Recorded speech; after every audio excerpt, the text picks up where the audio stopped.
They laughed at him. A 9-year-old boy standing in a courtroom full of adults who thought they knew better. They said, "Sit down, kid. This isn't a playground." But that boy didn't sit down. He didn't cry. He looked those adults in the eye, the judge, the lawyers, the people mocking his mother, and he said, "If nobody's going to fight for my mom, then I will." And what he did next silenced the entire courtroom, because that little black boy, who everyone thought was just a scared child, turned out to be the smartest person in the room. This is the unbelievable story of Malik Carter, a 9-year-old boy who went from being laughed at to teaching a courtroom full of adults what justice really means. Malik lived with his mother, Danielle Carter, in a tiny apartment on the rough side of town. The walls had cracks, the ceiling leaked when it rained, and every night Malik could hear his mother whispering prayers before bed. Prayers that tomorrow might be better. Danielle was a cleaner in a local hospital, working double shifts just to keep the rent paid and food on the table. She never complained. Even when she came home exhausted, she'd smile and say, "Baby, we don't have much, but we've got heart. And that's more than enough." But one month, a cruel twist changed everything. Her landlord, a man known for bullying tenants, claimed Danielle had missed a rent payment. She hadn't. She had the receipts. But when she went to prove it, the paper copy was gone. Lost. The landlord filed an eviction notice. And within days, they were summoned to court. No lawyer, no money, just Danielle and her son, against a man with expensive suits and a team of attorneys. The courtroom was cold. Danielle stood there, clutching her bag, trembling as she tried to explain herself. But every word she said was dismissed, interrupted, or mocked. The landlord's lawyer smirked, throwing around legal jargon she didn't understand. At one point, the judge sighed and said, "Miss Carter, without evidence." "There's nothing I can do." In the back row, Malik watched in silence. Fists clenched.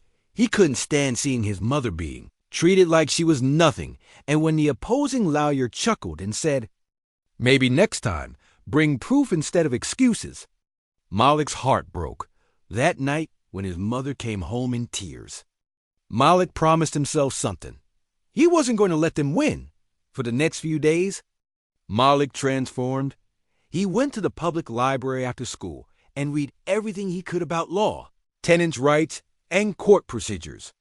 The librarians started to recognize him, a little boy sitting in the corner with stacks of books taller than him. He wrote notes, highlighted paragraphs, even watched courtroom trials online to learn how lawyers spoke. One librarian finally asked, "Sweetheart, are you doing a school project?" Malik shook his head and said, "No, ma'am. I'm learning how to save my mom." He made flashcards, memorized terms like cross-examination, burden of proof, and evidence authentication. He even practiced arguments in front of the mirror, using his toothbrush as a pretend microphone. Every night, his mom told him to rest. But he'd whisper back, "I can't sleep, Mom. I'm almost ready." The morning of the hearing came. Danielle tried to go alone. She didn't want Malik to see her lose again, but Malik followed her anyway, holding his blue folder tight to his chest. As they entered the courtroom, whispers started. "Is that the kid? What's he doing here?" The judge looked at him with confusion. "Son, do you understand this is a legal proceeding?" Malik nodded. "Yes, Your Honor, and I have something important to say." The courtroom laughed. The landlord leaned over to his lawyer and muttered, "This is ridiculous," but Malik didn't blink. He stepped forward, opened his folder, and said loudly, "I have proof my mom paid the rent, and that the landlord lied." Silence. The laughter stopped cold. Malik handed over printed bank statements showing the exact payment his mother made, including the transaction ID, amount, and date. He had even highlighted it neatly in yellow. Then he showed something shocking, a photo of the handwritten rent receipt his mom had texted to a friend weeks earlier. Before it disappeared, the handwriting matched the landlord's, but the date was different. Someone had altered it. Malik explained everything, how he found the text backup on his mom's old phone, how he cross-checked the signature with another document, and how the landlord's copy was forged. The judge's eyebrows lifted. The landlord's face turned pale, and the once arrogant lawyer suddenly looked nervous. The judge said, "Young man, how did you find all this?" Malik replied softly, "Because nobody believed my mom. So I had to prove she was telling the truth." The judge called for an immediate handwriting analysis and verification of the payment records.